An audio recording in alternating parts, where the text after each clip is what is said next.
Hi everyone, welcome back to Navi's Kitchen and Beyond. இன்றைக்கி சூப்பரான ஒரு எக் பெப்பர் ஃப்ரை பார்க்கலாமா? வாங்க வீடியோக்குள்ளே போகலாம். அதுக்கு முன்னாடி நம்ம சேனலை சப்ஸ்கிரைப் பண்ணாதவங்க கண்டிப்பாக சப்ஸ்கிரைப் பண்ணிக்கோங்க. நான் இப்போ சின்னதாக ஒரு 3 வெங்காயமும் 2 தக்காளியும் எடுத்து கட் பண்ணி வச்சுருக்கேன். இப்போ ஒரு பேனில் 3 டீஸ்பூன் ஆயில் ஊற்றிருக்கேன். ஆயில் நல்லா சூடானதுக்கப்புறம் நம்ம கட் பண்ணி வச்சுருந்தோம்ல வெங்காயம், அதை போட்டு நல்லா வதக்கி எடுத்துக்கலாம். இப்போ பாருங்கள், கொஞ்சம் நல்லா வதங்கி வந்துருச்சு. இன்னும் கொஞ்சம் வதங்கட்டும். இப்போ கொஞ்சம் நல்லா வதங்கினதும் கருக வேண்டாம், லைட்டாக கண்ணாடி பதம் ஆற அளவுக்கு வதங்கினா போதும். ஒரு அரை டீஸ்பூன் ஜிஞ்சர் கார்லிக் பேஸ்ட் போட்டிருக்கேன். இது கூடவே நான் பட்டை, கிராம்பு, ஏலக்காய் 3 போட்டு அரைச்சி தான் வச்சுருக்கேன்.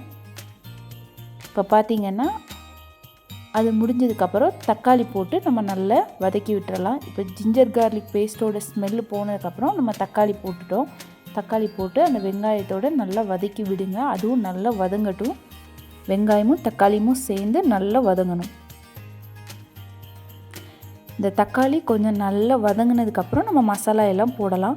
இப்போ பாருங்கள், நான் ஒரு அரை teaspoon chilli powder, normal chilli powder போட்டிருக்கேன். அப்புறம் கொஞ்சமாக மஞ்சத்தூள் போட்டிருக்கேன். இப்போ ஒரு டீஸ்பூன் கரம் மசாலா போட்டிருக்கேன். இந்த 3ஐயும் போட்டுட்டு நல்லா கிளறி விட்டுருங்க. இதுக்கப்புறம் காஷ்மீரி சில்லி பவுடர் நான் ஒரு ஸ்பூன் ஃபுல்லாகவே போட்டிருக்கேன் கலருக்காக. அதுக்கப்புறம் நம்ம மல்லித்தூள், நார்மல் வெறும் மல்லி மட்டும் அரைச்ச தூள் நான் ஒரு 1.5 டீஸ்பூன் போட்டிருக்கேன்.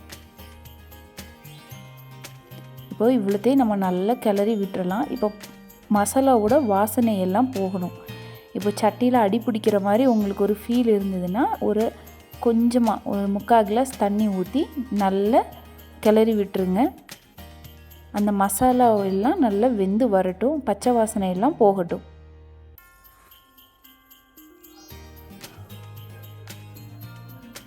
இப்போ பார்த்திங்கன்னா நல்லா மசாலா வெந்துருச்சு. இது கூட நான் 1.5 டீஸ்பூன் பெப்பர் பவுடர் மட்டும் ஆட் பண்ணுறேன்.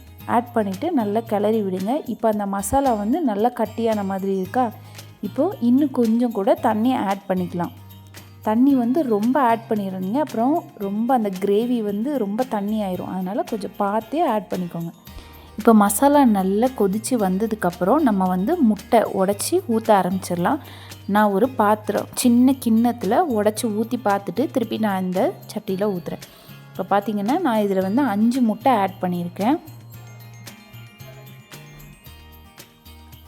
இதுக்கு முன்னாடியே நம்ம அந்த மசாலா ரெடி பண்ணுவோம்ல, அந்த மசாலா எல்லாம் போட்டுட்டு இதுக்கு தேவையான அளவு உப்பும் அதிலே ஆட் பண்ணிடுங்க. இப்போ பாருங்கள், 5 முட்டையும் நான் ஊற்றிட்டேன். இப்போது நம்ம அப்படியே ஒரு 3 நிமிஷத்துக்கு மூடி வச்சிடலாம். இப்போ அந்த மசாலாவோடு சேர்ந்து ஒரு ஹாஃப் பாயில் மாதிரி அந்த முட்டை நல்லா வெந்து வந்திருக்கும். இந்த மாதிரி வெந்து வந்ததுக்கப்புறம் இந்த முட்டையை நம்ம அப்படியே மெல்ல எடுத்து திருப்பி போட்டுடலாம். மெதுவாக எடுங்க, உடஞ்சிடாமல். ஸோ அப்படியே எடுத்து திருப்பி போடுங்க. இந்த முட்டை மசாலா, அதாவது பெப்பர் ஃப்ரை ரசம், சாம்பார், தயிர் சாதம் எல்லாத்துக்கும் சூப்பர் காம்பினேஷன். கண்டிப்பாக ட்ரை பண்ணி பாருங்கள். இப்போ திருப்பி நாம் ஒரு 3 நிமிஷத்துக்கு மூடி வச்சிடலாம். இப்போ பாருங்கள், நல்லா வெந்துருச்சு முட்டை ஒரு 3 நிமிஷத்துலேயே. இப்போது உங்களுக்கு தேவையான சைஸில் இதை நீங்கள் கட் பண்ணி விட்டுக்கோங்க. நீங்கள் கட் பண்ணாமலும் அப்படியே விட்டுறலாம், நல்லாயிருக்கும்.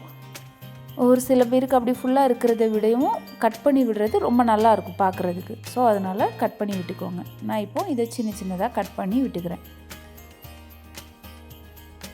அவ்வளோதாங்க, நம்ம சூப்பரான பெப்பர் எக் ஃப்ரை ரெடி ஆகிட்டு,